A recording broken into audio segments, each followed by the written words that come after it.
Tapi aku rasa sih karena ini perjuangan untuk keadilan, perjuangan untuk namanya kebenaran dan untuk anak, aku rasa jangan pakai restorasi justice sih karena anytime itu bisa muncul lagi kalau ada keinkonsistensian dari pihak-pihak yang saling berkesinambungan kalau kata aku mah.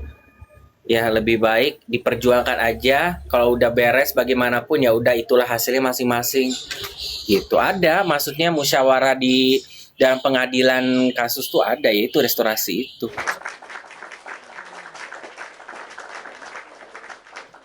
Belum nikah. Kalau pacaran yang terlalu romantis sebelum nikah, nggak akan ada jaminan bakal nikah. 1 berbanding 10 say, apalagi kalau romantisnya cuma untuk di sosial media mah kelihatan banget palsunya say. Apalagi modelan yang satunya Mokono, yang satunya begini, yang satunya Tante Happy, ya mau gimana cerita kolerasinya? Ya, kadang percuma dikasih masukan sebijak mungkin fans SW tetap nggak paham bolot semua soal. Pokoknya kalau fansnya SW mah pokoknya pengennya mereka berdasarkan imajinasi mereka. Semuanya pokoknya yang menang SW. Mengagul-agulkan namanya Sargio termasuk CEO dengan dunia mimpi.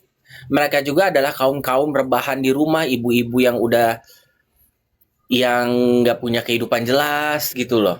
Yang kayaknya orang-orang yang desperate hidup gitu. Mereka membayangkan ketika masa muda gue mungkin bisa kayak mereka gitu kan. Atau dunia dracin gitu. Iya kan? Tante kesepian udah minta digaruk. Hus, jangan SW hasil persilangan bolot bersama Mali.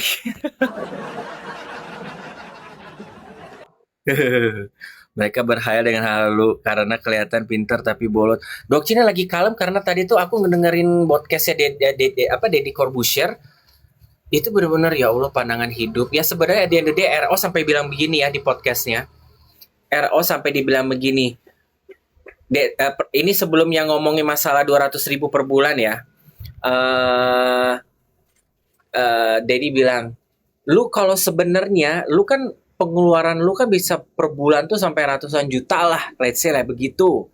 Nah kalau untuk lu pribadi sendiri, kalau lu untuk pribadi sendiri, lu bisa hidup sebenarnya kalau uang per bulan kalau ngeliat kehidupan lu yang sekarang, lu bisa bertahan berapa sih, gitu kan? Kalau gue, gitu. Kalau gue mah 10 juta juga gue mah aman. Gue mah bisa semuanya, bahkan juga kurang dari itu nggak masalah. Ya pokoknya 10 juta paling juga nonton-nonton. Kalau misalnya di apa namanya di Premier 75.000 ya udah gue mah 10 juta untuk ukuran gue cukup. Walaupun sebenarnya kan kalau kita lihat ya personanya RO itu nggak mungkin bisa untuk menutupi hanya 10 juta, tapi saking humble-nya RO 10 juta gue cukup. Terus ada lagi pembicaraan dia bilang, gua mah 200.000 juga jadi per bulan untuk makan. Saking gua mah apa aja jadi, nasi pakai apa gitu kan.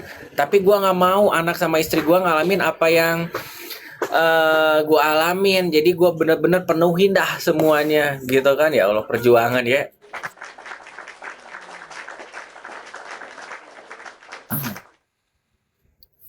Kalau cowok yang tulus gimana ya dok? Apa yang suka kasih uang banyak, apa yang romantis tapi romantis nggak bisa jaminan, banyak uang juga nggak bisa jaminan. Jadi sebenarnya harus pinter-pinter namanya untuk apa ya, mesinambungkan satu sama lain, mengayunkan, mencampur adukannya, memilah-milah, memporsikan, menempatkannya juga harus pintar sebenarnya.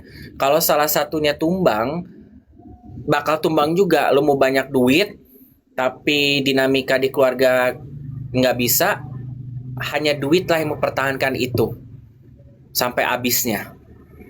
Lu romantis, tapi kan lu butuh modal juga untuk makan. Ya dua-duanya harus sejalan. Setidaknya lu coba gitu. Ngerti kan?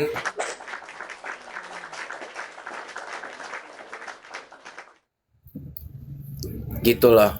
Dan aku rasa yang dilakukan RO romantis juga ya dengan porsinya mereka memanjakan iya, tapi at the end of the day namanya manusia di atas ada yang di atas, adanya yang kecukup cukup pengen lebih lagi cukup, porsi nambah ya begitu. Apalagi namanya yang tidak pernah merasakan jerih payahnya namanya mencari uang, tidak tahu namanya menjadi kaya, tidak tahu namanya dunia glamor, pasti akan selalu jadi kampungan gitu.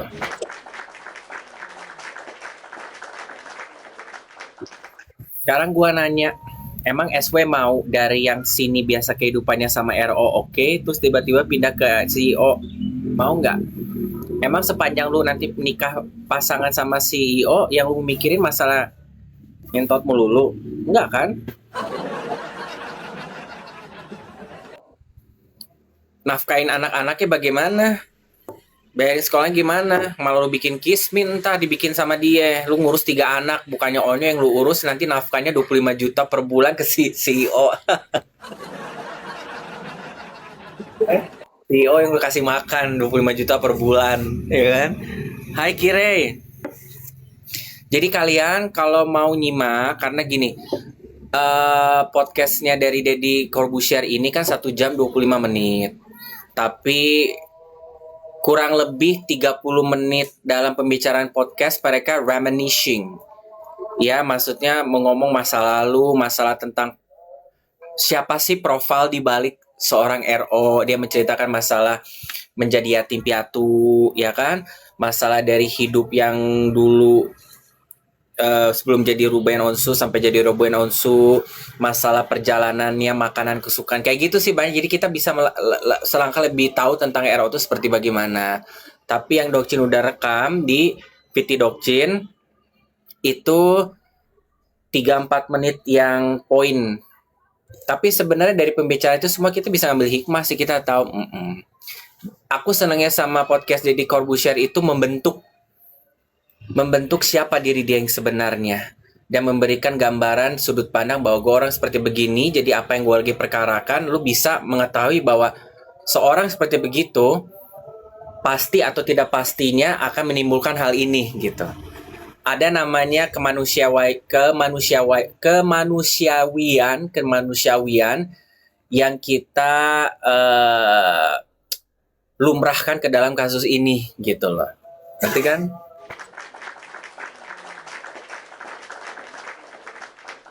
Duit wet teh beteng sebuah kanjut base itu.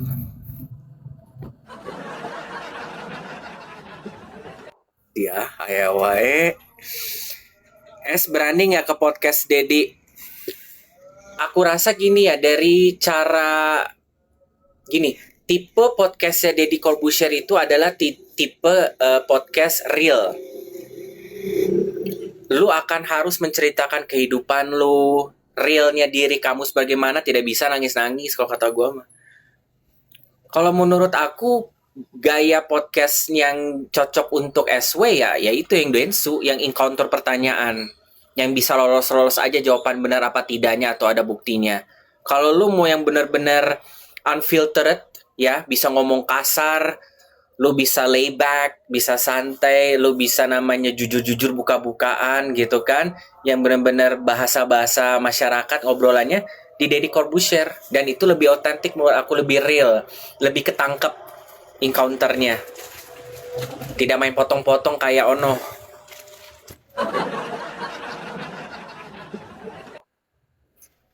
Kalau menurut aneh, udah jam berapa ini? Ntar. Oh iya, keren.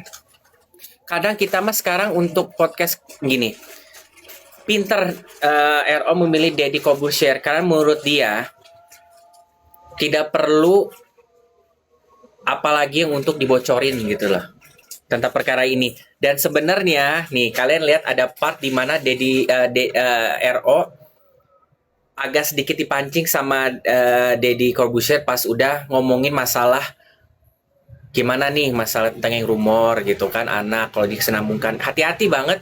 Tapi si RO ini kayak berusaha untuk, lu mau nanya gue apa lagi nih, jadi kayak mau ngebuka. Tapi saking Deddy mungkin mikir bahwa kayaknya udah cukup sih apa yang sudah harus di encounter, jadi kita coba Dedi ini menahan, coba untuk mengencounter, dibelokin kemana-mana karena Dedi ini ingin namanya memprofilkan sejarah RO ini seperti apa orangnya dibalik dari kekacauan yang sedang dia alami kurang lebih 2 tahun ini kan, mulai dari kantornya ya kan, yang karyawannya yang ngejelek-jelek. Kalian pernah tahu nggak Komalnya ex karyawan kantornya RO yang sama SW? Dengernya aku kaget loh, beneran sumpah. Pernah belum lama ini kan ada Komalnya ex karyawannya dari kantornya RO yang sama SW, pernah tuh sekali apa 2 kali tuh. Ya, dia pernah dipenjarain tapi kan kayaknya keluar lagi. Ya udah lama itu mungkin baru 1 tahun ini kok kayaknya. Iya sih. Gua nggak tahu yang itu karyawannya termasuk itu kan kemarin ya, berarti ya ini penjarinya baru ya, karena kan belum ada setahun ya kalau nggak salah, belum setahun kan. Jahat banget ya karyawannya ya. RO yang merekrut, terus bahkan sampai maaf RO bilang anaknya kena penyakit kelamin, dibiayain, terus tiba-tiba keluar cangcong gitu ngomong di live. Itu yang mana karyawan itu ya yang diduga pernah live Komalan, yang kalian bilang itu karyawan-karyawan yang pernah kerja sama SW ya, termasuk sama RO juga gitu kan. Jahat banget ya ngomongnya. Yang kamera beda lagi, kalau nggak salah yang kamera beda lagi. Jadi ada 2 ya, apa 1 orang sih? Dokter tadi lupa. Kayaknya karyawan yang nyuri barang-barang isi kantor RO ada lagi. Nah ini kalau ini ada 1 lagi karyawan yang jelek-jelekin RO di live. 2 orang kan ya? Dua-duanya sama-sama setan kalau menurut gue mah. Terus 1 orang. Lah, gue pikir 2 orang. Jadi RO tahun 2025 tuh ya udah memasalah digerus properti di kantornya, dijualin kameranya yang ada 8 ya. Karena kan mau ada namanya layoff pekerja ya. Jadi hanya sisain, gila sampai 200 juta masih dimaafin lagi sama RO. Ya didatangin ke pengajian rutin RO, ditawarin untuk posisi HRD. Ya kan? Sebelumnya kan nilep uang ya kan, dimaafin. Terus dikerja dapat kerja di HRD gitu kan. Terima lagi, malah ngegasak properti di kantornya, tapi udah dipenjarain kan, itu sempet ya. Ya Allah, ada aja kata gue. Ya kan? Iya, gila ya, segitunya toleransi loh RO. Ya. Gila, 2025 padahal kemarin itu lagi mulai hot-hotnya nih masalah ini. Udah bangkrut gitu kan gara-gara karyawannya, udah gitu karyawannya malah ngejelek-jelekin RO, cangcong lagi, malah ke pihak ke si SW, nggak ada hubungannya, aneh menurut gua mah. Anaknya sempat ditolongin lagi kena penyakit itu kelamin ya kan, dibawa ke rumah sakitin. Kenapa sih banyak yang jahat sama RO? Gua nanya, kenapa kalau orang kaya itu orang yang benar-benar dikasih kelebihan harta, menghidupin banyak orang, kenapa harus ujung-ujungnya begitu sih? Gue nanya deh, termasuk istrinya juga, kenapa sih? Emang begitu ya kalau orang-orang dizolimi kok yang punya berjiwa kemanusiaannya besar ya? Astagfirullahaladzim. Gak karyawannya, gak istrinya, semuanya miris. Gue dengar, ya Allah, RO masih bisa hidup loh. Kalau gue udah mati kutu, udah mati berdiri, gue perusahaan gue bangkrut, uangnya ditilap sama karyawan, gue udah gitu dicibir di online, mereka bersatu sama mantan istri gue yang ngehina. Kalau gue kayak begitu, gue gali kuburan sendiri, gue kuburin sendiri diri gue. Gila, kata gue mah kuat banget, iya kan?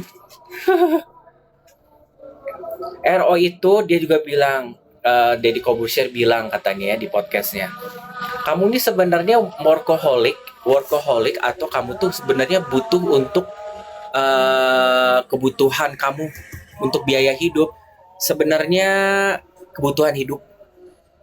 Jadi dari karena kebutuhan akhirnya mau nggak mau workaholic itu dia terapkan dalam diri dia padahal bukan diri dia, walaupun sebenarnya dia juga senang kerja ya dari dulu sampai sekarang, tapi tidak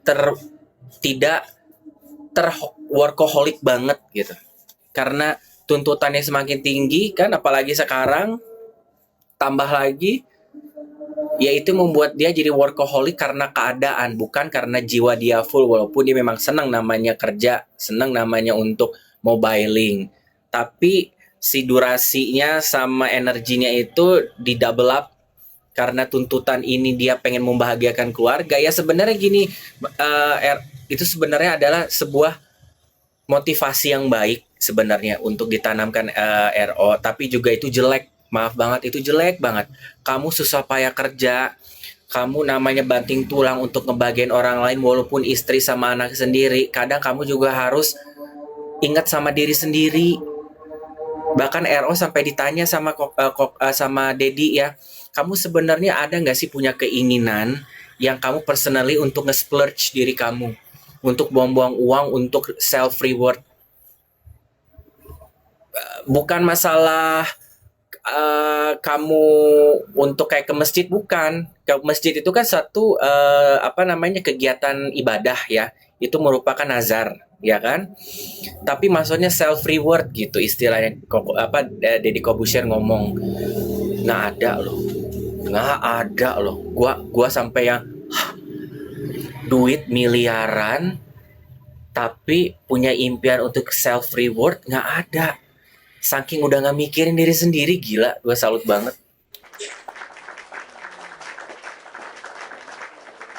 Nggak ada loh. Kalau gue emang gue udah bilang gue pengen liburan ke sini, pengen tidur sama cewek 1, 2, 3, 4, 5 gitu kan. Terus gue pengen pergi ke luar negeri sana, gue pengen mabok, pengen apa gila-gilaan, beli barang, beli ini, bayar orang, pokoknya gitu kan. Di seorang RO, posisi yang diimpikan sama semua cowok untuk ukuran sukses, nggak ada loh. Luar biasa. Itu aja apa? Mau ngapain? Enggak ah. Kamu suka aneh lagi maghrib begini beli sepatu lagi malam-malam. Sama ayah aja minta tolong itu. Kerja lagi disuruh antar beli sepatu. Tapi kok aku? Nggak ada yang bilang deh. Nggak ada. Ngarang dari siapa? Sapuin itu pakai ininya. Dirusak-rusakin. Nggak ada. Besok berarti. Bahagianya RO cuma di anaknya. Dia mah hanya anak udah. Kan Dokcin. Nah. Dokcin juga udah pernah bilang jauh-jauh sebelum ini ya, sebelum ada namanya podcast Deddy Corbuzier. RO mah udah nggak penting masalah harta, ya kan? Udah nggak penting namanya masalah harta, mau miskin juga, gua keluarin duit apapun gua usahain, yang penting gua bisa sama anak aja, hubungan baik lagi, itu aja. RO pasti banyak ketakutan untuk yang kalian bilang tinggal gampang ke sekolah aja, itu pasti akan konflik sama pihak sana. Belum lagi ketakutan dia. RO komunikasi sama anaknya ada kok. Tadi Dedi di podcastnya ngomong gitu. Saya komunikasi lewat wawas sama anak saya ada, tapi hanya sekedar tanya standar-standar. Karena kan gue khawatir mungkin anak lagi bad mood, mau ngomong apa, mau curhat apa, dipantau terus sama ibunya, takutnya diperiksa gitu kan. Jadi nggak puas RO tuh. Tapi di satu sisi dia bisa aja pergi ke sekolah, takut anaknya nanti malah jadi, karena ketakutan yang sudah dibentuk ketika sebelum cermai itu atau baru sesudah cermai, ketakutan itu udah dibentuk, dilihatkan sama pihak sana.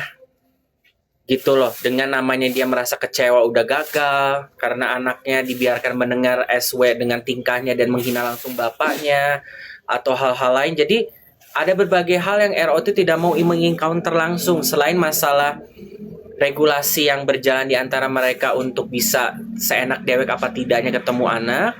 Udah gitu dipersulit. Ketiga, dia takut apa yang dipikirkan anaknya dan pandangannya. Sementara kalau komunikasi mungkin mereka walaupun ada akses, RO ada akses untuk ke sana, generik, baku. Jadi kalian juga perlu paham, jangan nggak segampang seperti ngomong datang aja ke sekolahnya, bayar aja ke sekolahnya. Ini banyak hukum-hukum yang mengikat mereka, hukum setidaknya yang selama mereka rundingkan pada saat itu, yang berjalan selama ini. Belum lagi watak, belum lagi pencitraan-pencitraan yang akan dibuat, framing atau nggak main lapor atau nggak sumbu pendeknya, berbagai macam. Kemudian belum lagi anak yang sudah lama banget lepas dari RO, ya wajar lah dia berdiri sendiri, dia bingung, gue takut salah langkah, gue takut perkara, takutnya nanti gue yang di framing jadi gue yang jahat untuk dijauhin dari sekolah, awas yang namanya Ruben nggak boleh ya, segala macem. Jadi makanya kembali lagi satu-satu cara yang RO bisa lakukan adalah membawa ke ranah hukum untuk memperbaiki semua yang udah lepas dari pakemnya, yang biar untuk dipayungkan hukum yang selaras gitu. Harus dilakukan. Terlepas makanya sekali lagi sebelum Dokcin udahan, Koko RO, Koko Ruben Onsu mau menang apapun tidak, Koko RO udah nggak masalah. Yang penting dia pernah memperjuangkan dan dia sudah akan lebih tenang karena sudah jelas di bawah perlindungan dan diatur oleh hukum yang berlaku. Oke. Jadi biar sama-sama enak. Cerita ini bersambungnya juga akan lebih legowo untuk RO dan terus menjalankan apa yang menjadi kewajiban dia yang sudah dipakemkan. Gitu.